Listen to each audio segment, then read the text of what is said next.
Meal skip பண்ணுறது, gallery டெஃபிசிட்னு ஒரு word இப்போ ரொம்ப ஃபேமஸாக போயிட்டுருக்கு இல்லையா? கேலரி டெஃபிசிட் அதாவது ஒரு நாளைக்கு உங்கள் உடம்புக்கு எவ்வளோ கேலரி எடுத்துக்கணும் அப்படின்னா, நீங்கள் வெயிட் லாஸில் இருக்கீங்கன்னா அதில் கொஞ்சம் குறைச்சிக்கணும். ஓகே. டெஃபிசிட் பண்ணுறோம், குறைக்கிறோம். அதான் கேலரி டெஃபிசிட்.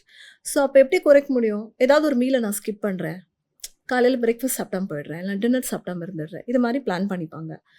இது வந்து அப்ரப்டாக நம்ம இது தப்பு அப்படின்னு சொல்லவே முடியாது. சில பாடிக்கு இது சூட் ஆகுது, ஓகே. ஒர்க் ஆகும். ஆனால் ஆஸ் அ டயட்டிஷியனாக சொல்லணும்னா, I don't give this kind of option to everyone for weight loss. Work பார்ப்போம், field workers, kids and college போகிறவங்க அண்ட் ஃபீல்டு ஒர்க்கில் ரொம்ப இருக்கவங்க, ட்ராவலிங்லேயே இருக்கவங்க, ரொம்ப ஃபிசிக்கல் ஆக்டிவிட்டி நிறையா பண்ணுறவங்களுக்கு இது வேலைக்கு ஆகாது, டயர்டாயிடுவாங்க. ஸோ அந்த மீல் ஸ்கிப்பிங்கே ஒர்க் ஆகாது. அந்த மீலில் வந்து கேலரி கம்மியாக இருக்க மாதிரி அவங்களுக்கு செட் ஆகுற மாதிரி நம்ம மீல் ஏதாவது ரெக்கமெண்ட் பண்ணலாம். மீலை வந்து ஸ்கிப் பண்ணக்கூடாது.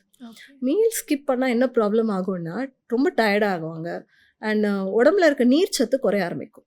ஸோ நீர்ச்சத்து எலக்ட்ரோலைட் சொல்லுவோம், அது குறைய குறைய தான் டயர்ட் ஆகிறது, தலைவலிக்கிறது, நடக்கிறச்ச காலில் பெயின் வர்றது, இதெல்லாம் அதனால தான் நடக்கும்.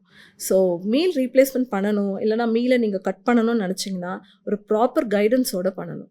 நீங்கள் நிறையா விஷயங்கள் ஒரு சிலர் பண்ணுறாங்க, செட் ஆகுது, நானும் ட்ரை பண்ணுறேன், தயவுசெய்து பண்ணிடாதீங்க, அது ரிஸ்க் தான்.